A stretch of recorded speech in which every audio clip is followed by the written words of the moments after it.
Hello and welcome to my channel. I am Stephanie. This is the Let Me Introduce You series.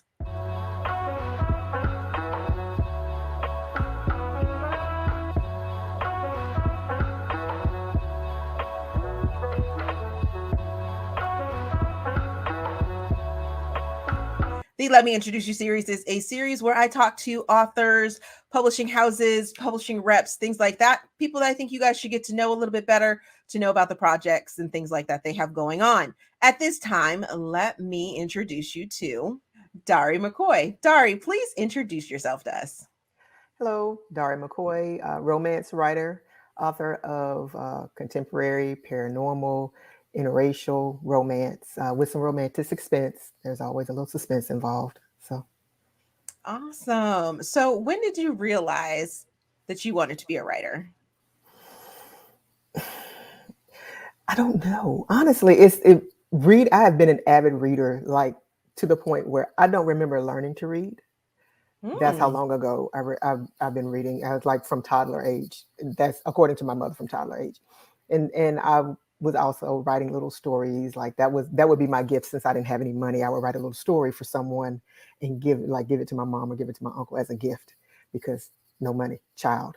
So, but as far as actually doing it and publishing it, it came up maybe 5 years ago. Okay. So as actually part of a contest, I was going to enter a short story contest for a conference, for a readers conference, writers, authors, and readers conference. And when I showed it to Shara, she was like, "Oh no, this is a whole book. You're writing a whole book." Just sit down and finish writing it, right? Exactly. And that's pretty much what she said. You're going to finish this book. You're going to write this whole book. I was like, "Oh, okay. Yes, ma'am. I guess that's what I'm doing." Alrighty. And how many books do you have out at this time? At this time, I have 4 books out, 3 novels and a novella. I also have a Kindle Vella series going, though. Okay. And how do we find you on Kindle Vella? Because that's sort of a new platform, correct? It is kind of new. If you are on the Amazon Kindle page, if you just type in Kindle Vella, it'll take you there. And you can also type in author name. You can type in my name, or you can type in the title of the story, which is Draft Pick. Okay. And you'll find it that way. Also, like right now, my little baby is still doing good on the faves list. So even if you're on Kindle Vella and you can't remember the name of my story, but you remember my name, you can just scroll the faves list till you see it. Oh, and can you tell us about that story? What kind of story is that? Draft Pick is a sports romance, kind of, except they are over 30. Both characters are over 30. And they met in college. They met in college through his girlfriend, who was at the time her best friend. Things have changed. It's 15 years after college. They meet up again, and he's in her city. He's coaching on the football team in her city. And as it turns out, he wasn't wanting to be her friend in college. He wanted to be much more than that. So, and this is their journey of them rediscovering each other, and him pretty much making it plain that it's not going to be like it was. So. And for those unfamiliar with Kindle Vella, it's a chapter by chapter release, correct? Yes, it's episodic, like a soap opera. So, okay. Depending on the author, some authors will give you enough that it is, a pretty good sized chapter. Mine are a little shorter, but they're more than the minimum, but they're a little shorter. I don't want people having to use a lot of tokens at one shot. So I try to give you as much as I can in one episode, and keep the words down a little bit. But it is episodic, so it is like a soap opera. So there's always a little something at the end that you're like, I got to get this next one because I need to know what happens. Okay. So I kind of jumped over this question, but are you traditionally published, independently published, or a hybrid of both? I am independently published at this time. So I've looked at a couple of publishing houses, but I haven't really submitted to anyone because I'm actually enjoying the freedom that being an indie author affords me. Okay. And you said you're a reader. So what kind of books are you into? Mostly I do read romance, but I will read across genres. Sometimes I'm in the mood for mystery. Sometimes I'm in the mood for horror. I am always in the mood for historical romance. That is like what I cut my teeth on when I started reading adult books. Probably before I should have been reading adult books, I was reading historical romances. And so I because I do love to learn, and I do love history. So if you can put those two together, the romance and the history, and big strong man, even if she doesn't need to be saved, he's there to save her, kind of story. I'm all about that life. Oh yes, definitely picked up on that one. We'll get to that. We will get to that before, but before that, how do you or where do you find the inspiration to write your stories? Sometimes it comes from things I see. Sometimes it's from things in life. This particular story that we'll talk about is actually came to me in a dream. So Mm. it really just depends on. I'm inspired a lot. I have to tell myself stop it, because if I'm watching a TikTok or whatever, I'm like suddenly there's a story idea. So So write it down and then give it to us later. you Don't sound tell like us to one of my you stop. sound like one of my writing partners. She's always like, write that down. Yeah, let that Write let that that down. muse you into something of greatness, because ma'am, you be doing the thing. So are you a pantser or a plotter? I am a hybrid of those. I like to plot Mm, because I like to kind of have an idea of where things are going. And okay. then however, my characters don't really care for plotting. So I might have a plan and they don't want to follow the plan. So as of right now, like my Vela story, I'm pantsing it, completely pantsing it, Okay. because I had an idea of where I thought things were going, and the male lead was like, "Nah, we're not doing that. This is what I'm doing." so, That is so much fun. So would you mhm. consider yourself salty, sweet, spicy, or savory? In terms of writing or personality, A little bit of both. How about you get answer both ways? um, I would go with savory and spicy. Writing, Ooh. yeah, savory and spicy. So, Okay, uh, okay. yeah. So like a good quiche with like bacon and cheese and Oh yeah, for a just little. some that's some Mhm. goodness right there, right? Yes, yes, yes. Yes, yes. I can see that. I can definitely see that because you definitely did that. So what is your perfect writing environment? My perfect writing environment is I have probably either Star Trek or some crime show playing in the background.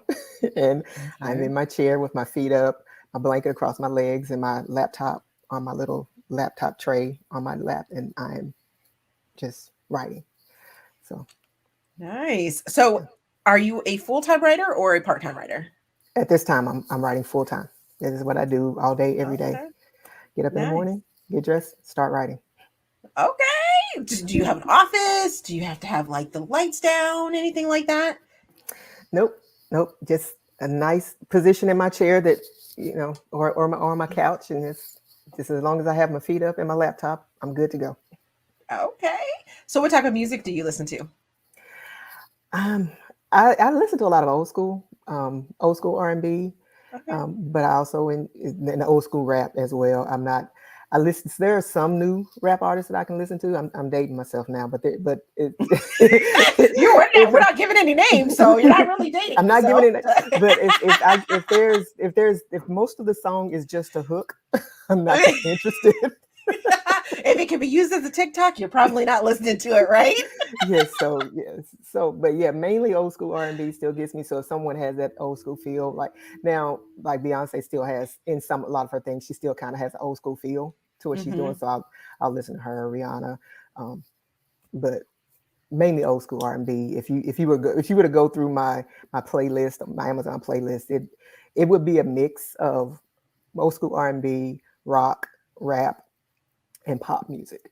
So how does diversity play into your writing?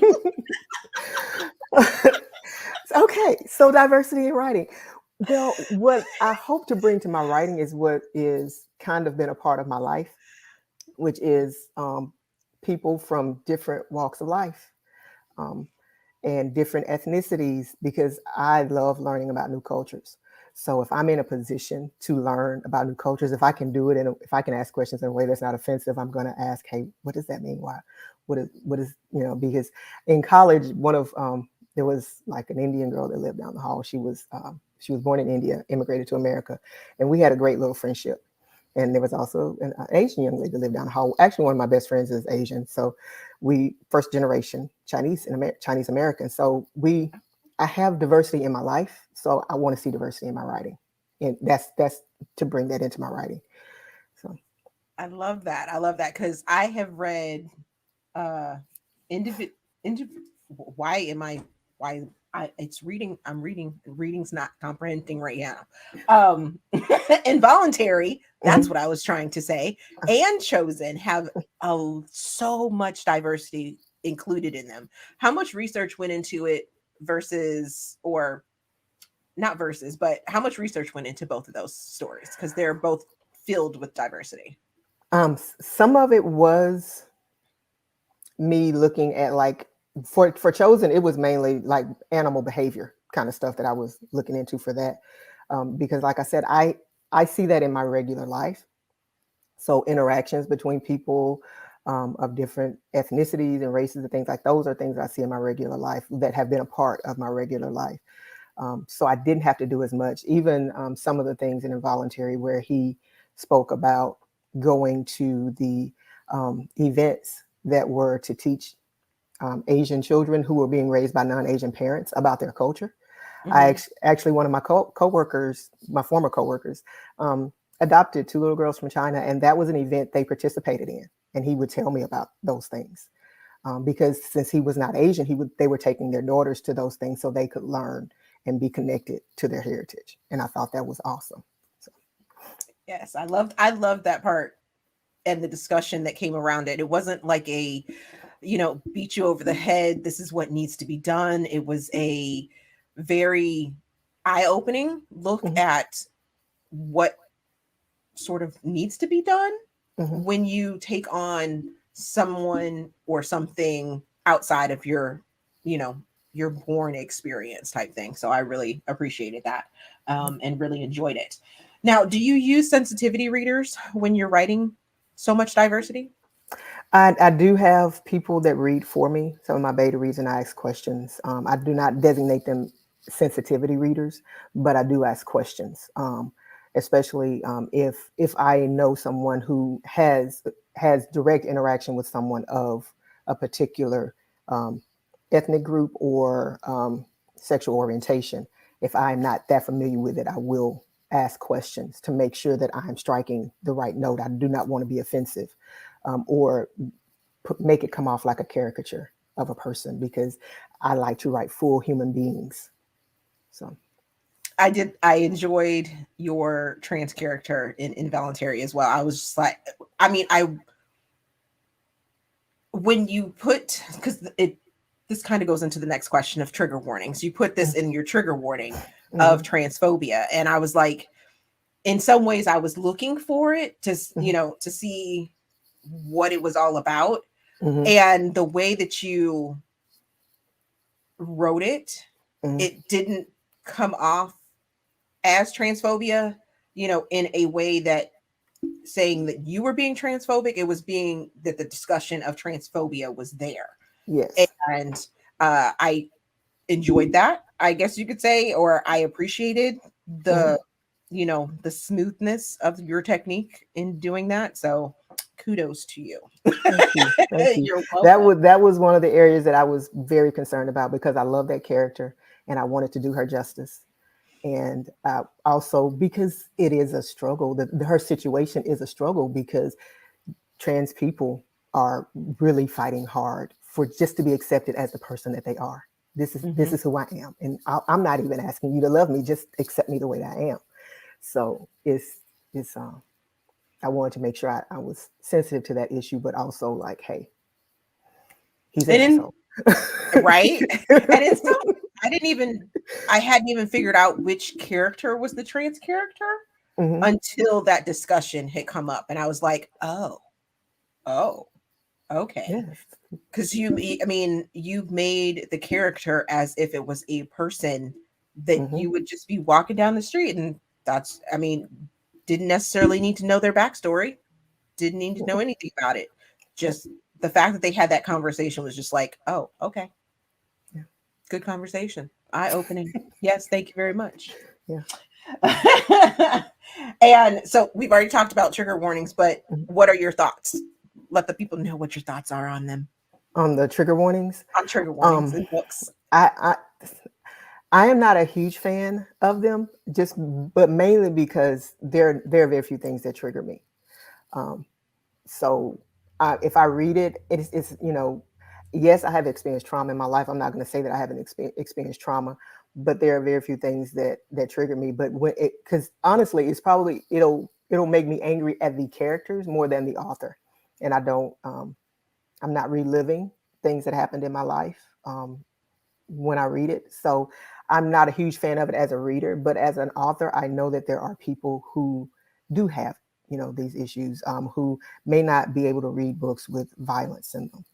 That's just not something they can stomach. And for whatever reason, they may have seen so much of it in their life, they don't take well to it being in their books, or issues where someone is struggling. They don't, even though there was just a small window of things related to the transphobia, Mm-hmm. it may have been enough that, someone is on the fence about something, or really having a hard time, and it was enough to, trigger them or whatever. So just know that it's there, and especially the other aspect of it with the human trafficking, because that is a very real issue that people are dealing with. And people right this minute that I know have loved ones. Well, I don't know personally, but that I know have loved ones who are missing and no one's looking for them. Mm-hmm. That was another large part of that story, and it was very interesting how you intertwined it into the storyline of our two characters, and it didn't make the entire story about that, but it definitely brought up the discussion in Yes. multiple different places. And the way that the police force was talked about, or the the detectives and everything like that, and I was just like, yes, this is the humanized look at it. It's not the fiction work of it. This is what's really going on, and I definitely appreciated that. Like, I don't know if you've watched my review of it, but I absolutely loved Involuntary. Like, I did. Thank you so much. You were so kind. I appreciate it. I loved it so much. Thank you. Like I said, I have personal things to go along with, like, having characters named me or named after me. And I know you didn't know before now. And you probably didn't even know my name, but that when I go into books, that's how I feel when I see the name. I know. I know. When I go into a book and I see my government name and the character has my government name, I'm like, please let her be a good person. Right. Right. I was right there with Stephanie in Involuntary when she was whooping on them girls. I was like, yes, yes. Going back to them street days. What? Absolutely. Because sometimes that's the only language people understand. Right. You got to meet them where they are. Alrighty, I'm gonna make you pick one of your books now. Okay. So pick one of your books. And if you could make it into a movie, TV show, or limited series, which one would you do? Which book and which format would you do? Ew, let's see. I probably would go with, and although we are here talking about Involuntary a little bit, I probably would go with Chosen, my baby. Okay. And what format are we doing? We are doing limited series. Because there's so much more in this story that was not in this first book, and they're in intertwinings amongst the characters that is yet to be discovered. I had that feeling. I was like, ooh, I can't wait to ask her when we get the next books.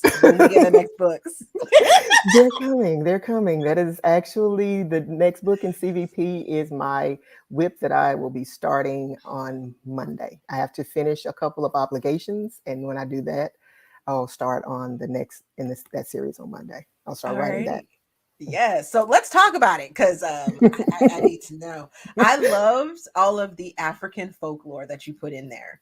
Thank What you. made you do that? It was I was watching a television show, I think, with my sister, Mhm.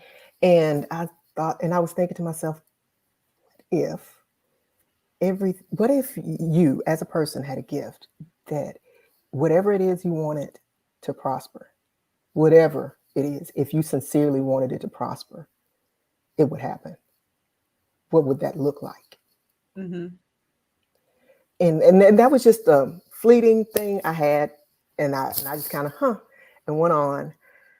But then Rom came to me, like he Okay. attacked me in the bathroom, and just trying to wash my hands and mind my business. This there comes along. It's like I needed to tell my story. Yeah, and he was like, "Oh yeah, and that's my woman over there. That special woman who can do those things." And and then it led me to those different folklore that here is what if, and here's this culture. Now let's stick those together and say if it's a shifters, how would that Mhm. look? And after that, they pretty much just told me what to say. I like to think I'm in control of these things, but I'm not. I like have maybe 35, 40%. That's it. The rest of them, they're telling me what they're telling me their story. If some because I know if I'm writing and something feels false, that means I'm pushing it. I'm trying to push it the way I want it to go, and not allowing them to show me where it's going. So So who's talking to you for us to get the next story?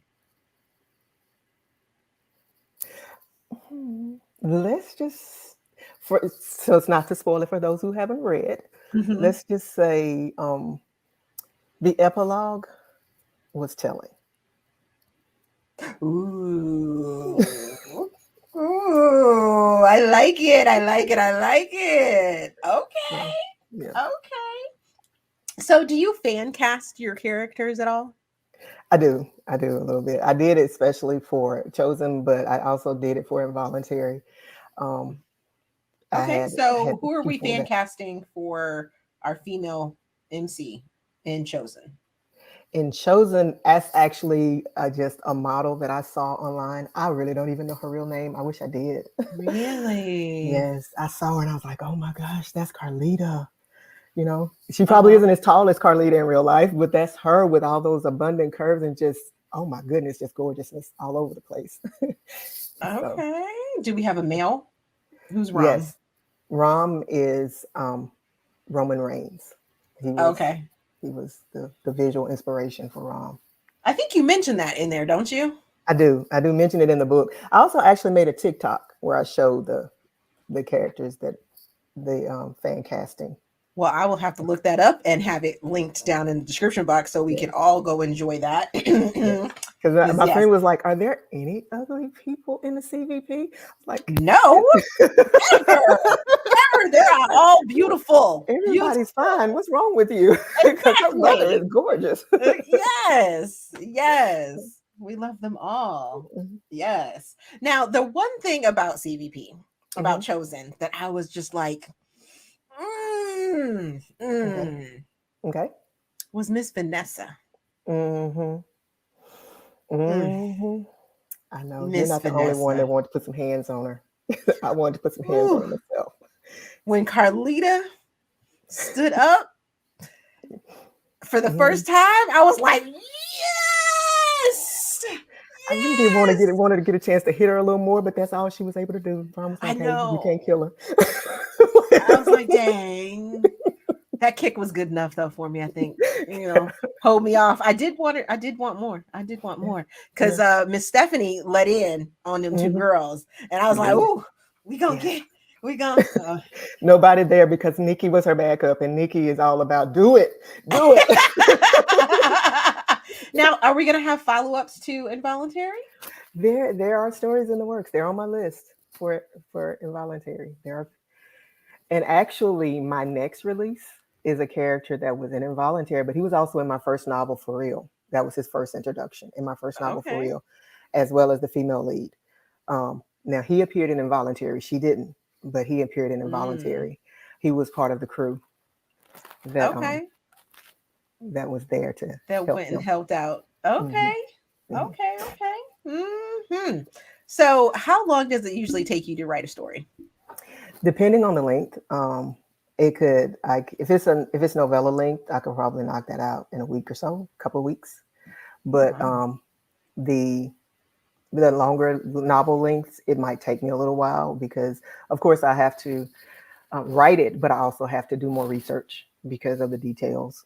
Um, just looking at things because there's some things that the characters are doing things in my head, but I'm like, okay, you can't just be in an empty white room doing all these things. You need environment. And I am Mm-hmm. not much of a decorator kind of person, so I have to start looking for images to be able to describe. Okay, that's the room that they're in. I like the. Yep, I can see that they agree with this. Let's move Mm-hmm. forward with this one, or places and just making sure that I'm remembering places correctly. Because right now, many of the places are either places that I made up because Logan City doesn't exist, or it is places that I visited quite frequently, and I just want Mm-hmm. to make sure that I'm describing it correctly, or I'm getting close enough that people who are familiar with the area be like, "Oh yeah, I know that." But so Because Involuntary is set in Atlanta, correct? it's Or near technically, Atlanta? yeah, Logan City is like the little place I made up that's right outside of Atlanta. So Okay. much of the action they go into Atlanta to do things Right. because I'm Okay. familiar with Atlanta. But Logan City is the place I made up so that if I want to have something that might not necessarily be native to Atlanta, it can happen in Mm-hmm. Logan City. Okay. And then CVP is set where? CVP is technically kind of northern Tennessee. Oh, So it's okay. kind of northern Tennessee. I never mention it, but it's kind of northern Tennessee. Yeah. I was like, where are we setting? At first I thought like Midwest or Hmm. not Midwest, like West Coast, like Washington, Hmm. Oregon, Idaho feel. But then again, I was like, wait, this diversity may not fit there. Hmm. Yeah, it's kind of northern Tennessee. Um, Yeah, okay. so This and makes yeah, more when he sense drove now. south instead of east, he kind of went closer to where Mississippi was. That's where he found Carlita with her nice garden and all those Hmm. things. So This now makes sense. This now makes sense for all the things that ended up happening. Yes. Yes, mhm. yes, very much. So are we going to hear anything about the African group that was mentioned in the CVP? Or are they just gone for good? The ones the antagonists. I, Hmm. I do feel like there are some stragglers are not necessarily happy that they had to tuck tail and run. Um, Mm, so we shall see about that. I see. I Mhm. see. Mm, sounds like fun there. So, how about you give me three authors that you recommend everyone go read? Oh, that's so hard. I feel like you're asking me to pick between my favorite babies. um, first we'll start with Shara Azad if you haven't read her stuff. Um, because when I first started reading interracial, she was one of the first authors that I found. I found her Chevalier series, which I highly recommend. It is Okay. wonderful, but you do need to know that Rance is my man. No one else can have him. So, and McCoy and Zhang, my writing partner, is I get to see things before y'all do, so y'all don't know what she's doing, but I do, and it is beautiful. What's coming is lovely. It's I would recommend going to. She has Consumed and Retrograde is her latest release. Hmm. Consumed is it's darkish. It is not a dark read, but it is darkish. So people should be prepared for not so nice things at, Yep.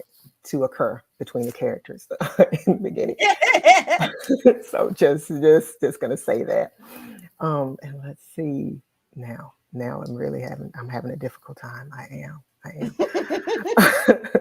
um, we'll go with Olivia Gaines. Oh, okay. Old Always a good school. read. Not Yeah, like old, but old school. yeah. Yes. No. Always a good read. Always a good read, but always a lesson in there that you didn't even realize you were learning until it's over, and Yes. you're like, did she just? Yep. And she's actually one of the authors that if I'm looking for how to move a story forward or whatever, and I'm reading her, I'm like, oh, that's how you do it. So, because I'm still Mm. studying. There's. First of all, I'm still very new. My author anniversary is literally next week from my For first what? publishing One date year? for 1 year. Are you serious? Yes. Wow. Well, happy early authorversary Yes. to you. Thank you. That's So, amazing. yeah. So I'm still learning a whole lot. So I do as I'm reading. Sometimes if I see a technique that someone used, I'm like, oh, that is wonderful. I need to remember that. Um, so that Mm. even if the characters don't let me 100% be in control, I can still try to craft. Like, okay, I'm telling what you told me. However, let's do it like this. Hmm. So Kind of being the guide, yes, guiding them yes. in a way. Hmm. Um, wow, this now opens more doors for me. Have you been involved in any of the massive amounts of like collections that are going on between writers? Because you're in a writers group. I'm Hmm. probably thinking that's probably not the only one you're in. But Hmm. have you written with other people or anything like that? Do we I'm need to go check it actually out? I have not released anything, but I'm actually doing that for the first time. Those books will come out in 2023. Um, Okay, I'm in a couple of collections and two anthologies. I cannot say right now because those right. details have not been released. But yeah, so I have gotten the opportunity, and I'm honored that to even be considered. Like I said, I'm still a baby. I know, yes, I have 4 books, but I'm to me still very much a baby in all of this. So I'm still learning so much, and that they will be established and invite me into their fold is a tremendous honor for me. So. Awesome. That's amazing. So we'll be on the lookout for that. So at this time, Darie has given me her favorite number, and I picked 4 random questions. Now, Mm. please do not come after me. If there's a political one, I will choose a different question, but these are just supposed to be fun. Hmm. Hmm. Are you ready? I'm ready. Okay. Okay. Back in high school, Hmm. what was the strangest thing someone could find in your locker? Oh my gosh, I'm so vanilla. I honestly only had books in my locker. So maybe the physics book because they didn't expect the cheerleader to be in physics. Maybe. Okay, not a change of clothes, nothing like that. I just had books in there and a jacket occasionally. Okay, okay. What are you currently curious about? A lot. Let's see. I feel like maybe I have ADHD or something. I'm curious about a lot. I am curious about relationships though, like different ways that Hmm. people interact with each other, which I guess is great for me being a writer because I'm very curious about relationships. So I watch way too many relationship TikToks. Um, Seeing people's interactions and listening to them thinking, is that how y'all do it? Because I don't know about all that. so, Right? so Alrighty. Would you rather have deep dish or thin crust pizza? Ooh, deep dish all day, every day. that's not Chicago real pizza. style. Chicago Oh, style. Oh my God. oh, I too had much some sauce. last week. I had Too some much last week. sauce. Oh my Now goodness. they said too much cheese, but it was so good though. The crust Mm-mm, was crunchy, just like it needed to be. Oh my goodness, it was so good. I miss it. mm-mm. Oh goodness. And finally, what do you think is the most unpleasant sounding word? Ooh, good question for an author. The most unpleasant sounding word. Mm-hmm. Mm-hmm. Cunt. I have to choose that word. If you read my books, you'll never see it. If you ever see it, it's because somebody's really being rude. I can't stand that word. It sounds terrible to me. And it's making a comeback. I noticed it's making a comeback in season books. Oh, yes. It is. It It's is in making a some comeback. ways. It Hmm. is. I'm Hmm. glad you didn't say moist because I mean Oh, it that doesn't word bother makes me me. cringe. Really? It Hmm. doesn't bother me. But so here's the thing. I'm also a baker. Ah, I enjoy baking. So for me, that's not a dirty word because I want my cakes to be right. moist and delicious. Exactly. Yes. So. Yes. That's where I take that word. Hmm. Like unless I see it in whatchamacallit, in a book. And Hmm. then if it's overused, then it's like, okay, That's mm-mm, enough. we know. That's right. Once or twice is okay, but when it starts to get overboard, it's like, that's enough. That's enough. Well, Darie, thank you for spending a little bit of time letting us get to know you. And I will leave all your information down in the description box for everybody. Thank you so much for having me. It is great. The time just flew by. You are wonderful to interview with, and it's been just like having a chat with a friend. So I really appreciate that. Yay! I'm happy you had that experience. Thank you. Thank you. Alrighty, so that was Darie McCoy. Oh my goodness. I hope you guys enjoyed that as much as I did. Got to know her a little bit better. Go check her out. Her link is going to be in the description box so you can see her everywhere and consume her books and get the enjoyment that find out if there's anything that I talked about, especially those 2 books that we did mention, that you want to know more about because they were so good. I really, really enjoyed them. As always, if you enjoyed this video, please give it a big thumbs up, subscribe to the channel. Also, there is a feedback form down in the description box so you guys can help me improve my channel. There's an author information form, interest form, as well as an author suggestion form. If you have watched this and enjoyed it, please fill that out. And I will see you guys in another video. Bye.